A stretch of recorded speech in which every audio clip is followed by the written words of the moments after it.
সে class 11। তো তোমাদেরকে আজকে আমি নেক্সট যেটা আছে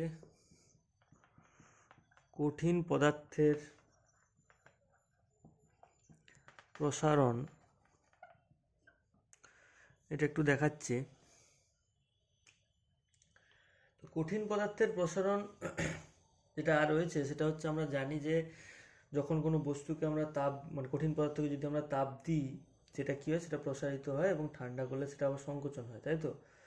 তাহলে এই যে ধরনের আমরা দেখতে পাই যে তাপীয় যে প্রসারণ হচ্ছে, তো তার পিছনে যে কারণটা আছে সেটা হচ্ছে, তুমি ধরে নাও যে কঠিন পদার্থটা যদি একটা কেলাসিত কঠিন পদার্থের ভিতরে যদি তার অণুগুলোর মধ্যে এরকম কিছু স্থিতিস্থাপক স্প্রিং থাকে, ধরে নাও আর কি এরকম যদি স্প্রিং দিয়ে ধরো গঠিত হয়েছে, তাহলে যখন তুমি এই তাপমাত্রাটা দিচ্ছ বা তাপ দিচ্ছ, তখন তাহলে কি হচ্ছে, এইটা কি হয়ে গেল না, একটা চারিদিকে ছড়িয়ে গেল, স্প্রিংটা কি হয়ে গেল, স্থিতিস্থাপক বলের প্রভাবে একটা চারিদিকে ছড়িয়ে যাচ্ছে। এবং তুমি যখন আবার সে তাপমাত্রা নিলে স্প্রিংগুলো সংকুচিত হয়ে গেল, তাহলে যেরকমভাবে এটা হচ্ছে বৃদ্ধি পেয়েছিল, প্রসারিত হয়েছিল, সেভাবেই সেটা হচ্ছে সংকুচিত হয়ে গেল এবং সেটার ফলে আমরা কি দেখতে পাচ্ছি, যে বাইরে থেকে আমরা দেখতে পাচ্ছি পদার্থটা বৃদ্ধি পাচ্ছে বা হ্রাস পাচ্ছে। তো এই ধরনের যে প্রসারণ আছে কঠিন পদার্থের ক্ষেত্রে, আমরা তিন ধরনের প্রসারণ দেখতে পাই: দৈর্ঘ্য প্রসারণ, ক্ষেত্র প্রসারণ, আর হচ্ছে আয়তন প্রসারণ। এগুলো সম্ভবত তোমরা আগে হয়তো দেখে এসছো, তো চটচট করে তাই জন্য এগুলো একটু আলোচনা করে দিচ্ছি, বেশি সময় নেব না তোমাদের। তো ধরে নাও যদি এরকম T1 উষ্ণতা একটি পদার্থের দৈর্ঘ্য থাকে L1, এবং T2 উষ্ণতায় দৈর্ঘ্যটি বেড়ে হয়ে গেছে এখন L2 ধরে নাও, এবং সেটা অবশ্যই যখন T2 গ্রেটার দেন T1 হচ্ছে, তো আমরা বলতেই পারি যে দণ্ডটির যে দৈর্ঘ্যটা বৃদ্ধি হচ্ছে সেটার মান হচ্ছে L2 মাইনাস L1। এবং এর জন্য যে উষ্ণতা বৃদ্ধিটা করতে হয়েছে আমাকে, সেটা অবশ্যই T2 মাইনাস T1 হবে। এখন বাস্তবিক ক্ষেত্রে আমরা দেখতে পাই যে দৈর্ঘ্য প্রসারণটা তার প্রাথমিক দৈর্ঘ্য এবং উষ্ণতা বৃদ্ধির সাথে সমানুপাতিক হয়। তাই জন্য আমরা অবশ্যই লিখতে পারি যে L2 মাইনাস L1 এটা তার প্রাথমিক দৈর্ঘ্য L1 এর সাথে প্রপোর্শনাল, এবং L2 minus L1টা T2 minus T1 এর সাথেও কি হচ্ছে, প্রপোর্শনাল হচ্ছে। হ্যাঁ, অবশ্যই কিন্তু কথা মনে রাখতে হবে, এটার ক্ষেত্রে তোমাকে ধরে নিতে হবে তখন উষ্ণতা স্থির আছে, আর এটার ক্ষেত্রে তোমাকে ধরে নিতে হবে প্রাথমিক দৈর্ঘ্য যদি তার স্থির থাকে। দুটোকে যদি একসঙ্গে মিক্সড করে দিই, আমরা পেয়ে যাচ্ছি L2 minus L1 proportional to L1 into T2 minus T1। ঠিক আছে? তো একটা যদি কনস্ট্যান্ট দিয়ে মাল্টিপ্লাই করি, L2 minus L1 equal to, এখানে একটা আলফা কনস্ট্যান্ট চলে এলো, এটা হচ্ছে L1 ইন্টু হচ্ছে তোমার T2 মাইনাস T1। ঠিক আছে? T2 minus T1। তো এখান থেকে আমরা যে সূত্রটা পেয়ে যাচ্ছি, সেই সূত্রটা হলো আলফা সমান L2 minus L1 by L1 into T2 minus T1। Okay, এই আলফাটা কি? এই আলফাটাকে আমাকে দৈর্ঘ্য প্রসারণ গুণাঙ্ক আমাকে এটাকে বলতে হবে। ঠিক আছে? তো এই আলফাটা যেটা আমরা পেলাম, এই আলফার এবার সংজ্ঞা আমাদেরকে বের করতে হবে এবং এর একক বের করতে হবে, সেটা বুঝতেই পারছো। তাই আমি শুধু এই সূত্রটাকে রেখে দিয়ে আমি পুরোটাকে মুছে দিচ্ছি। ঠিক আছে? দেখো, লক্ষ্য করো। তো সংজ্ঞাটা আমরা কি করে বের করব? সূত্র থেকে সংজ্ঞা বের করার পদ্ধতি তোমরা অনেকেই জানো। ধরে নাও এই সূত্রটা যেটা আমরা দেখতে পাচ্ছি, এখান থেকে যদি আমি লিখি L1 ইকুয়াল টু 1 এবং T2 minus T1 equal to 1, তাহলে আমরা পেয়ে যাবো আলফা ইকুয়াল টু কি না, L2 মাইনাস L1। তাহলে আমরা কি লিখতে পারি না, প্রতি একক উষ্ণতা বৃদ্ধির জন্য কোনো কঠিন পদার্থের প্রতি একক দৈর্ঘ্যে যে পরিমাণ দৈর্ঘ্য প্রসারণ ঘটে তাকেই বলবো দৈর্ঘ্য প্রসারণ গুণাঙ্ক। আশা করি বুঝতে পেরেছো। একক কি করে বের করব? একক বের করতে গেলেও সেই আমরা দেখতে পাচ্ছি যে উপরে কি থাকবে, অবভিয়াসলি দৈর্ঘ্যের একক থাকবে। তাহলে উপরে থাকছে তোমার দৈর্ঘ্যের একক, বা এই নিচে এখানেও আবার দেখো দৈর্ঘ্য লেখানো হচ্ছে তোমার দৈর্ঘ্যের একক গুণিতক এখানে কি আছে, উষ্ণতার একক। তাহলে আলটিমেটলি আমি পাচ্ছি 1/, উষ্ণতার এককই পাচ্ছি, 1/, উষ্ণতার এককই পাচ্ছি। ঠিক আছে? তো তোমরা বলতে পারো এরকম লাইক পার ডিগ্রি সেন্টিগ্রেড, পার ডিগ্রি ফারেনহাইট, এসব বলতে পারো তোমরা ইউনিট। ঠিক আছে? আচ্ছা, আলফার মান তাহলে যেটা, মানে যে দৈর্ঘ্য প্রসারণ গুণাঙ্কের মান, এটা কোনোদিনই কিন্তু তোমার মনে রাখতে হবে দৈর্ঘ্যের উপর নির্ভর করে না। ঠিক আছে? অবশ্যই কার উপর নির্ভর করে, সেটা হচ্ছে তোমার মানে এককের মানটা অবভিয়াসলি দৈর্ঘ্যের এককের উপর নির্ভর করে না, আর অবভিয়াসলি আলফার মানটা কার উপর নির্ভর করে না, উষ্ণতার এককের উপর নির্ভর করে। ঠিক আছে, তো এখান থেকে আমি কিছু অঙ্ক তোমাদেরকে কোশ্চেন যখন দেবো অবভিয়াসলি দিয়ে দেবো, সেই অঙ্কগুলো একটু দেখে নিও। আচ্ছা, এরপর যেটা আছে সেটা হচ্ছে তোমার ক্ষেত্রফল প্রসারণ গুণাঙ্ক, বা ক্ষেত্রফল প্রসারণ থেকে গুণাঙ্কটা আসবে। তাই জন্য আমি আর বেশি ডিটেলসে আর এর পরেরগুলো দেখাচ্ছি না, ওগুলো চটচট করে সূত্রটা বলে দিচ্ছি, আশা করি বুঝতে পেরে যাবে তোমরা। সেম T1 ক্ষেত্রফল ছিল, ধরে নাও তার হচ্ছে তোমার, সরি বিটা তো হচ্ছে গুণাঙ্কটা আসবে, T1 ধরে নাও S1 ক্ষেত্রফল ছিল, T2 তোমার ক্ষেত্রফল ছিল S2। আবার সেই সেম প্রসেস করো তোমরা, ক্ষেত্রফল প্রসারণ হচ্ছে S2 minus S1, temperature difference হচ্ছে T2 মাইনাস T1, আবার সেই সেম কন্ডিশন মানবে, S2 মাইনাস S1টা প্রপোর্শনাল টু S1 হবে, অ্যান্ড S2 মাইনাস S1টা proportional to T2 minus T1 হবে। তো এটাকে যদি আমরা আবার সে একসঙ্গে করে দিই, তো আমরা এখান থেকে একটা কনস্ট্যান্ট পাবো, S2 minus S1 proportional to S1 into তোমার T2 মাইনাস T1।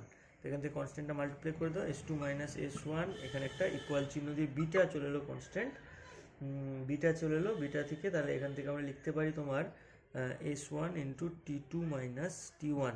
তো এখান থেকে আমরা লিখছি বিটা ইকুয়াল টু কী পাবো, S2 minus S1 by S1 into T2 minus T1। তো এটা হচ্ছে সেই ক্ষেত্রফল প্রসারণ গুণাঙ্ক। ঠিক আছে, তো এই যে বিটার মান, এটাও বাস সেই একই রকম দেখতে পাচ্ছ, উষ্ণতার এককের উপরেই নির্ভর করবে, কারণ এটাও ক্ষেত্রফলের একক, ক্ষেত্রফলের একক কেটে যাবে, পড়ে থাকবে শুধু উষ্ণতার একক। ঠিক আছে, তো এটাও হলো। সেম যদি তোমরা আয়তন প্রসারণ ক্ষেত্রে বের করো, সেটাও দেখাচ্ছি, দেখো আয়তন প্রসারণের ক্ষেত্রে দেখাচ্ছি, সেটা দেখে নাও। তার ক্ষেত্রে আর লিখছি না, গামা দিয়ে প্রকাশ করা হবে, সেটাতে তোমার সূত্রটা আসবে V2 minus V1 by V1 into T2 minus T1। ঠিক আছে, V1 into T2 minus T1, এটা হচ্ছে তোমাদের কাছে সমীকরণটা আসবে, সেটা হচ্ছে আয়তন প্রসারণ গুণাঙ্কের। তো এগুলো তো চলে গেল, তোমার ক্ষেত্রফল বলো, আয়তন বলো বা দৈর্ঘ্য বলো, এগুলো চলে গেল। তো এদের মধ্যেও সম্পর্ক প্রতিস্থাপন করতে হবে। তো প্রথম কথা আমরা যেটা প্রতিস্থাপন করবো সেটা হচ্ছে আলফা ও বিটার মধ্যে সম্পর্ক। আলফা ও বিটার মধ্যে সম্পর্ক আমরা স্থাপন করবো প্রথমে। তাহলে দেখো আলফা আর বিটার মধ্যে কিভাবে সম্পর্ক স্থাপন করবো। আচ্ছা, যদি ধরে নিই যে একটি পাত ছিল, সে পাতের প্রাথমিক দৈর্ঘ্য যেটা ছিল, সে দৈর্ঘ্যটা ছিল L0, আর ওই উষ্ণতায় তাহলে তোমার ক্ষেত্রফলটা কত হবে, নিশ্চয়ই S0 যদি ধরি, দৈর্ঘ্যের স্কোয়ার মানে L0 স্কোয়ার, লিখতে পারি এটা অবভিয়াসলি। আচ্ছা, এটা লিখে রাখলাম। কিছুক্ষণ পর টি উষ্ণতায় নিয়ে গেলাম, তার জন্য তার দৈর্ঘ্যটা বৃদ্ধি পেয়ে LT হয়ে গেল। ঠিক আছে, এখন এই LT সমান কি হতে পারে সেটা আগে লিখি। LT সমান, আমরা একটু আগে যখন ওই দৈর্ঘ্য প্রসারণ গুণাঙ্ক পড়ে এসেছিলাম, তখন দৈর্ঘ্য প্রসারণের সময় লিখছিলাম L2 সমান, লিখতে পারছিলাম L1 ইন্টু 1 প্লাস আলফা টি। সো আমরা লিখতে পারি LT equal to L0 into 1 plus alpha টি।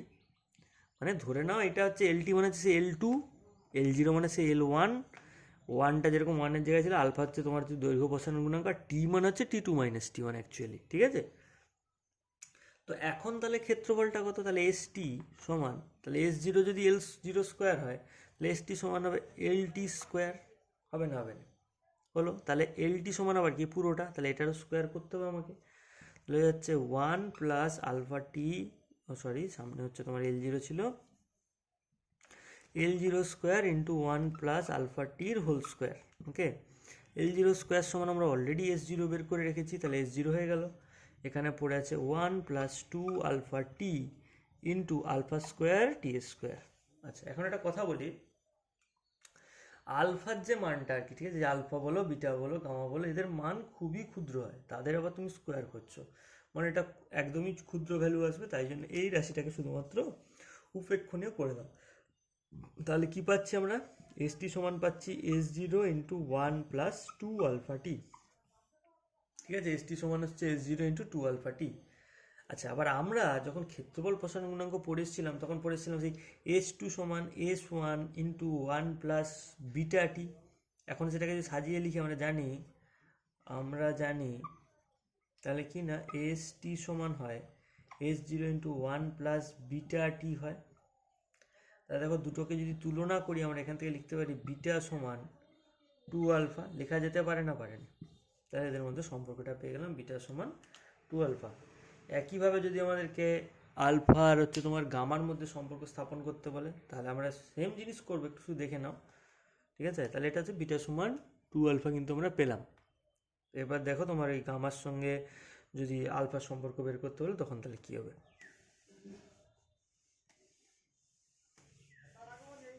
আচ্ছা আচ্ছা, তারপর হচ্ছে এবারে ধরো আলফার সাথে আমি গামার সম্পর্ক স্থাপন করছি। তাহলে ধরো প্রথমে যখন উষ্ণতায় ছিল তো তখন হচ্ছে তার দৈর্ঘ্য ছিল L0, ঠিক আছে। এবার তাহলে যদি আমি তার আয়তন বের করতে চাই তখন V0 ইকুয়াল টু কী হবে, দৈর্ঘ্যের কিউব হবে, তাহলে L0 কিউব হয়ে গেল।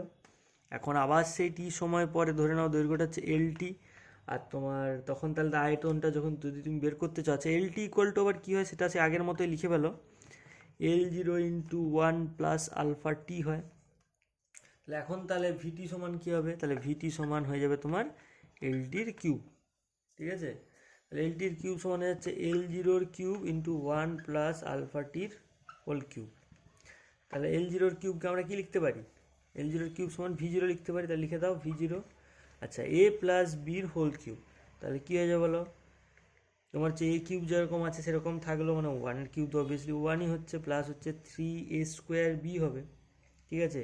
এ মানে কে তোমার 1 ধরেছে, তাহলে এ স্কোয়ার মানে সেই 1ই হচ্ছে, শুধু বি মানে হচ্ছে আলফা টি পড়ে গেল, প্লাস 3ab² মানে এইটা 1 আছে, ইন্টু বি স্কোয়ার মানে হচ্ছে আলফা স্কোয়ার টি স্কোয়ার, ওকে, আলফা স্কোয়ার টি স্কোয়ার। আর তার সঙ্গে কী পড়েছে আলফা কিউব টি কিউব প্লাস আলফা কিউব টি কিউব। আবার সে একটা কথা একটু আগে বলে দিয়েছিলাম যে আলফার ভ্যালু এতটাই কম হচ্ছে, তার স্কোয়ারের ভ্যালু তো বাদই দিয়ে দিয়েছিলাম আগেরটাতে, এখানে আবার কিউব চলে এসছে, সো দুটোই বাদ, এরা শুধু পড়ে থাকবে কারা না V0 ইন্টু 1 প্লাস 3 আলফা টি, এটা সমান পড়ে আছে ভিটি। আবার আমরা পড়ে এসেছি একটু আগে ভিটি সমান হয় V0 ইন্টু 1 প্লাস গামা টি, দুটোকে তুলনা করলে গামা সমান কি পেয়ে যাবো 3α, ঠিক আছে। গামা সমান কি পাবো 3α আমরা পেয়ে যাবো, পেলাম তাহলে আমরা এটা গামা সমান 3α, ওকে। তাহলে আলফার সঙ্গে বিটার পেয়ে গেছি, আলফার সঙ্গে গামার পেয়ে গেছি, তাহলে তিনটেকে যদি একসঙ্গে আমরা পুট করতে চাই তাহলে সম্পর্কটা খানিকটা কীরকম আসবে সেটা আমরা দেখে নিচ্ছি একটুখানি, ঠিক আছে। দেখো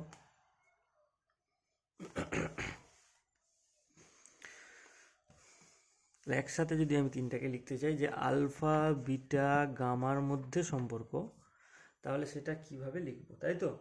সেটা কত হচ্ছে দেখো, আলফা ইকুয়াল টু আমরা তাহলে লিখতে পারি β/2 সমান γ/3, কারণ বিটা সমান ছিল 2α, গামা সমান ছিল 3α, ওকে।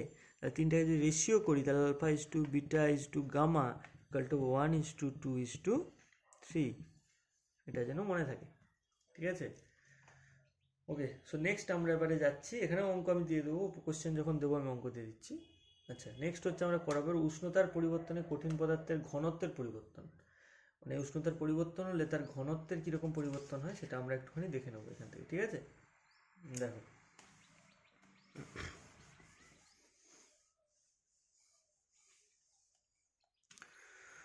উষ্ণতার পরিবর্তনে ঘনত্বের পরিবর্তন, উষ্ণতার পরিবর্তনে ঘনত্বের পরিবর্তন, তাহলে দেখো আচ্ছা একটা কথা বলে রাখি, ধরো ঘনত্ব যেরকম হোক না কেন পদার্থের ভরটা কিন্তু কনস্ট্যান্ট, তাই তো। তাহলে মনে করি একটা m ভরের পদার্থ আছে, ঠিক আছে, কঠিন পদার্থ আছে, সেটা T1 উষ্ণতায় আয়তন ছিল V1 এবং ঘনত্বটা ছিল তোমার D1, ঠিক আছে। যখন তুমি T2 উষ্ণতা করলে অবভিয়াসলি ঘনত্ব তো চেঞ্জ হবে নাকি, তুমি যদি উষ্ণতা বাড়াবো কমা তার ঘনত্ব পরিবর্তিত হবে তো। তাহলে ধরো যখন তুমি উষ্ণতা T2 করলে তখন তার আয়তন হয়ে গেল V2 এবং ঘনত্ব হয়ে গেল D2। আমাকে শুধু কি বলে দিলাম, আমি শুধু ধরে নিলাম যে T2টা গ্রেটার দেন T1, যেরকম এতক্ষণ আগে ধরছিলাম সেম ধরলাম যে T2টা গ্রেটার দেন T1, ওকে। সো এবার আমরা যেটা লিখতে পারি সেটা হচ্ছে আমরা জানি ঘনত্ব সমান হয় ভর বাই আয়তন, তাহলে D1 সমান m/v1 হবে অ্যান্ড D2 সমান হবে m/v2, ওকে। আচ্ছা দুটোকে যদি রেশিও করি আমরা হয়ে যাচ্ছে D1/D2 সমান হচ্ছে V2/v1, হয়ে যাচ্ছে V2/v1 হয়ে যাচ্ছে, D1/D2 সমান হচ্ছে V2/v1। আচ্ছা আমরা বারবার বললাম, আমরা একটু একটা সূত্র দেখে এসেছিলাম, সে V2 সমান V1 ইন্টু 1 প্লাস গামা টি লিখেছিলাম, তাই তো? মানে টিটা অ্যাকচুয়ালি T2 মাইনাস T1, তাহলে ওটা আবার লিখছি, একবার দেখো। V2 সমান হয় V1 1 plus gamma into T2 minus T1, এটা হয় আমরা জানি, ঠিক আছে? T2 minus T1। তাহলে আমরা যদি এখন এই D1 বাই D2 জায়গায় ভ্যালুটা বসাই, কীরকম দেখতে লাগবে দেখো। D1 by D2 equal to হয়ে যাচ্ছে তোমার V2 জায়গায় পুরোটা বসাও, V1 into 1 plus gamma into T2 minus T1 by V1। V1 কেটে যাবে, তাই তো? তাহলে পড়ে আছে D1 বাই D2 সমান, শুধু এটা পড়ে আছে। তাহলে একটু আমরা সাজিয়ে লিখছি, দেখো এটা মুছে দিচ্ছি উপরের দিকটা, সাজিয়ে লিখছি দেখো।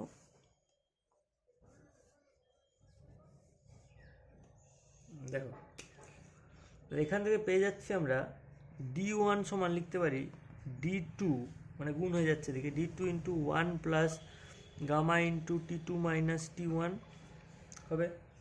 তাহলে এখানে D2 সমান কী হবে, D1 বাই, নিচে পুরোটা চলে আসবে তো, 1 plus gamma into T2 minus T1। এটা যদি উপরে তুলি, এটা উপরে তুললে কী হয়ে যাবে, ইনভার্স হয়ে যাবে, তাই তো? ইনভার্স হয়ে যাবে। তাহলে দেখো কী হবে তখন, হয়ে যাচ্ছে D1 1 plus gamma into T2 minus T1 to the power minus 1 হলো, মাইনাস 1। তাহলে মাইনাস 1-এর সূত্র কী ছিল, 1 plus x to the power minus 1-এর সূত্র হচ্ছে, এখানে একটা মাইনাস চলে আসবে ফার্স্টের রাশিতে, তারপরে ওগুলো উচ্চতর পদ আসবে, মানে উপেক্ষ নিয়ে যাবে, স্কোয়ার দিয়ে আসবে, ঠিক আছে? তাহলে আমার হয়ে যাচ্ছে তোমার D1 1 minus gamma into T2 minus T1, এটা সমান কি পেলাম, D2টা পেলাম। বুঝেছো আশা করি? তাহলে D2 সমান D1 into 1 plus gamma into T2 minus T1 পেলাম। আচ্ছা, আরও কিছু কথা বলি। আমরা যেহেতু ধরে নিয়েছিলাম যে T2টা গ্রেটার দেন অফ T1, T1-এর থেকে T2টা বেশি, তাহলে আমরা এটুকু বলতে পারি যে টেম্পারেচার যখন বেড়ে গেছে মানে তার ডেন্সিটিটা এখন কী হয়ে যাবে, কমে যাবে। সো D2টা লেস দেন অফ D1, হ্যাঁ কি না? D1-এর থেকে D2টা ছোটো তো, তাই তো? তাহলে আমরা এখানে বুঝতে পারলাম যে তাহলে যখনই আমরা উষ্ণতাটা বাড়াচ্ছি আর কি, তার কী হলো, কঠিন পদার্থের ক্ষেত্রে তার ঘনত্বটা কী হয়ে গেছে, দেখো কমে গেছে, এখান থেকে বুঝতে পেরেছি আমরা, ঠিক আছে? এবার আমরা দেখব থার্মাল স্ট্রেস বা হচ্ছে তাপীয় পীড়ন।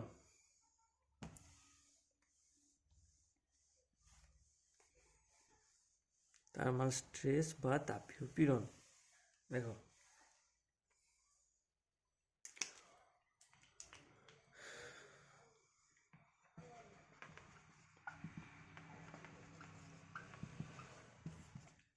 কালিটা ভরে নি একটু।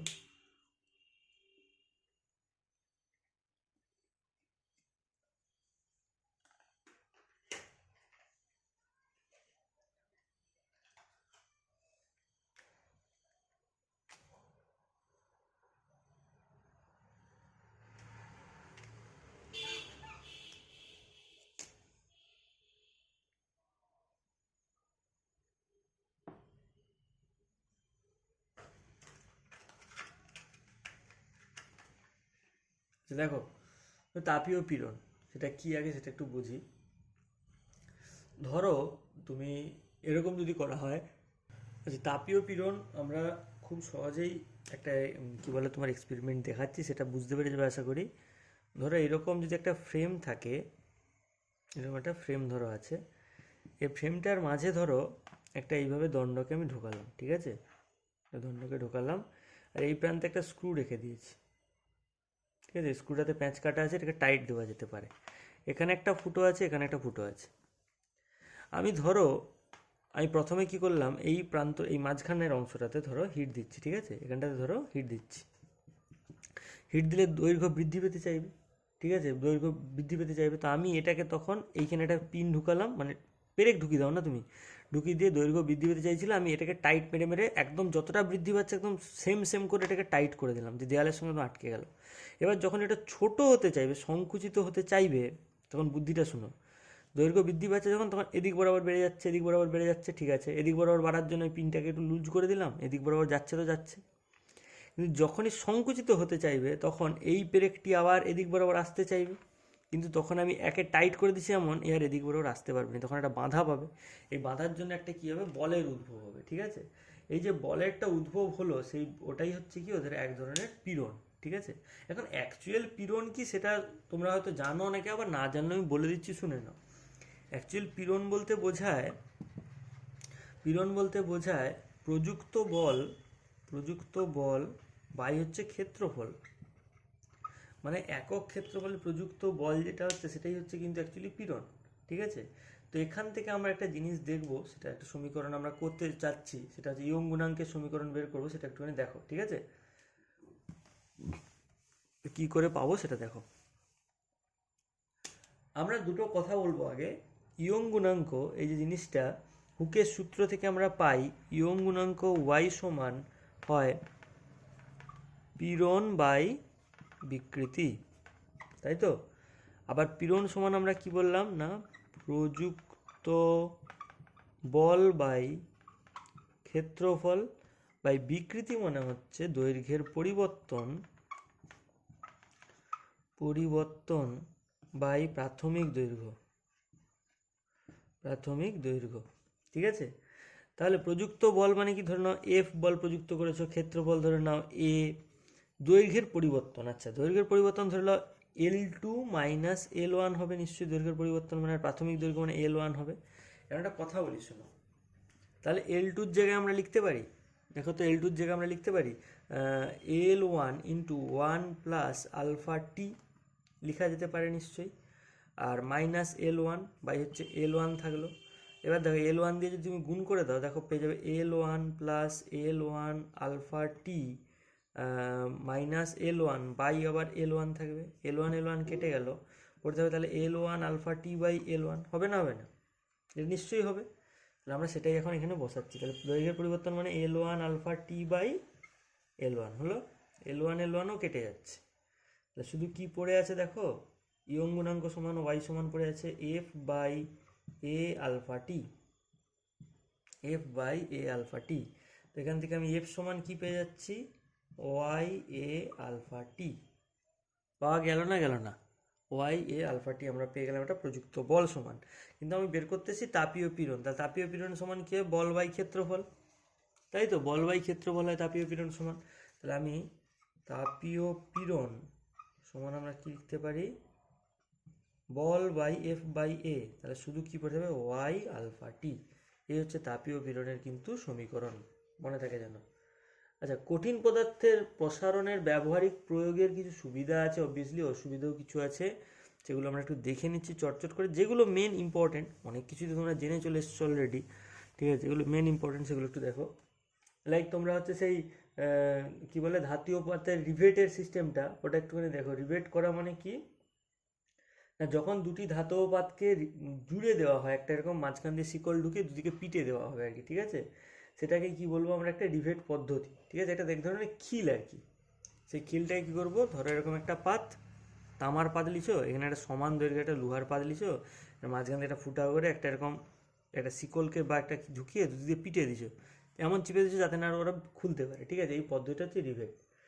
নাও নেক্সট ইম্পর্টেন্ট যেটা আছে থার্মোস্ট্যাট কি করে, দ্বিধাতব পাতকে ইউজ করতে পারো। ঠিক আছে, এবং দ্বিধাতব পাতকে ইউজ করে কি করতে পারো, যেদিক ধরো একজনের দৈর্ঘ্য প্রসারণ বেশি, একজনের দৈর্ঘ্য প্রসারণ গুণাঙ্ক কম, তাহলে কি হবে, সেই রকম অনুযায়ী মেকে তুমি সে ফায়ার অ্যালার্মের ক্ষেত্রে ইউজ করতে পারো, এগুলো জেনে আসছো। অসুবিধে কি থাকতে পারে, অসুবিধা হচ্ছে এই যে রেল স্টেশনের যে পাতগুলো বসানো থাকে রেলের, সেগুলো কি দৈর্ঘ্য বৃদ্ধি পেয়ে বেঁকে যেতে পারে, তাই জন্য রেলের মাঝখানে কী হয় একটু করে গ্যাপ রাখা হয়। ব্রিজের উপরে যে রোলারগুলো থাকে সেগুলো কেন দেওয়া হয় বুঝতে পারছো। গ্লাসে অনেক সময় গরম জল ঢাললে কেটে যেতে পারে, ওই জন্য চামচ দিয়ে দেওয়া হয় সেখানে। ঠিক আছে, তো এগুলো অনেকেই জানো মোটামুটি, এগুলো একটু দেখে নেবে। হলো, তো এইখান পর্যন্তই তোমাদের আজকে থাকলো কঠিন পদার্থের প্রসারণ। আমি কোশ্চেন দিচ্ছি, কোশ্চেনগুলো অবশ্যই সবাই যেন সাবমিট করো। ঠিক আছে।